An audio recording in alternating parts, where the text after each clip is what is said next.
দর্শক, এই মুহূর্তে আপনাদেরকে যুক্ত করেছি ঢাকা পোস্টের পর্দায় এবং জানিয়ে রাখতে চাই যে আজ সকাল 9:30 নাগাদ কিন্তু আসলে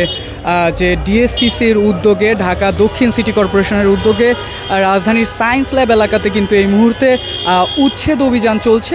সঙ্গে সঙ্গে কিন্তু আসলে পরিচ্ছন্নতা কার্যক্রম, মশক নিধন এবং রাজস্ব আদায় সহ অন্যান্য বেশ কয়েকটি বিভাগের কার্যক্রম কিন্তু আসলে একসঙ্গে পরিচালনা করা হচ্ছে এবং এই রাজধানীর সায়েন্স ল্যাবে কিন্তু এসছেন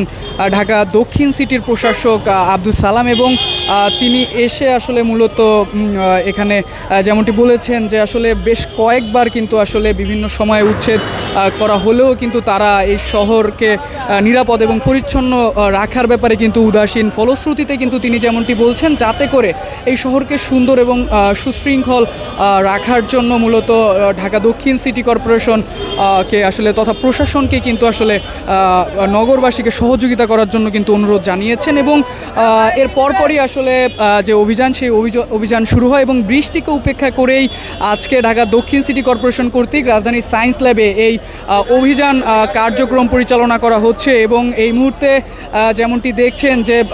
রাজধানীর সায়েন্স ল্যাব অর্থাৎ সিটি কলেজের ঠিক বিপরীত পাশের ফুটপাথে কিন্তু আসলে এই অভিযান কার্যক্রম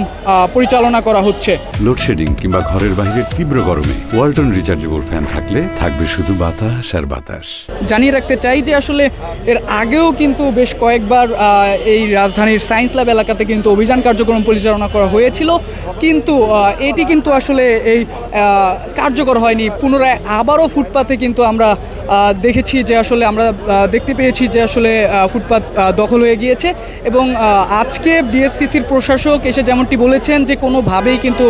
তাদেরকে মানানো যাচ্ছে না, সেহেতু কিন্তু এই অভিযান কার্যক্রম চলমান থাকবে এবং যতদিন না পর্যন্ত আসলে এই ফুটপাথ দখলমুক্ত হবে এবং পরিষ্কার পরিচ্ছন্ন হবে ততদিন পর্যন্ত এই অভিযান পরিচালনা করা হবে বলে কিন্তু তিনি জানিয়েছেন। এবং এই মুহূর্তে রাজধানীর যে সায়েন্স ল্যাব সেই সায়েন্স ল্যাব এলাকাতে কিন্তু আসলে ডিএসসিসির প্রশাসক তিনি কিন্তু স্বয়ং উপস্থিত থেকে এই মোবাইল কোর্ট পরিচালনা করছেন। বিভিন্ন দোকানে দোকানে গিয়ে আসলে রাজস্ব দেওয়া হয়েছে কিনা সেটি দেখছেন এবং সেই ব্যবসায়িক যে প্রতিষ্ঠান এবং বিভিন্ন হোটেল মোটেলে কিন্তু তিনি যাচ্ছেন এবং সেটি পরিষ্কার পরিচ্ছন্ন রয়েছে কিনা সেটি দেখে সেখানে কিন্তু জরিমানা করা হচ্ছে দর্শক। এবং যেমনটি বলছিলাম যে বিভিন্ন নির্মাণাধীন ভবন পর্যবেক্ষণ করছেন এবং সেখানে গিয়ে কিন্তু দেখছেন যে আসলে সেই জায়গাটি আসলে ঠিক আছে কিনা। যেমনটি বলছিলাম ঠিক কিছুক্ষণ আগে এই ভবনটিতে কিন্তু তিনি গিয়েছিলেন এবং সেখানে গিয়ে তাদেরকে 1 লাখ টাকা জরিমানা এবং অনাদায়ে কিন্তু 3 মাসের কারাদণ্ড দেওয়া হয়েছে দর্শক। এবং এই মুহূর্তে বুলডোজার নিয়ে আসা হয়েছে এবং এই বুলডোজার দিয়েই কিন্তু আসলে ফুটপাতে থাকা বিভিন্ন অস্থায়ী ভাসমান যে জিনিসপত্র রয়েছে সেগুলোকে কিন্তু আসলে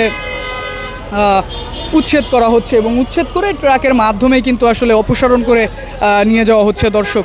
এবং যদি দেখানোর চেষ্টা করি আপনাদেরকে আমি এই পুরো এলাকাটি অর্থাৎ যে পপুলার মেডিকেল কলেজ হাসপাতাল রয়েছে সেই হাসপাতালের সামনেও কিন্তু আমরা দেখতে পাচ্ছি যে ডিএসসিসির প্রশাসক তিনি কিন্তু আসলে প্রশাসনকে সঙ্গে নিয়ে এখানে যে বিভিন্ন কার্যক্রম অর্থাৎ উচ্ছেদ, পরিষ্কার পরিচ্ছন্নতা,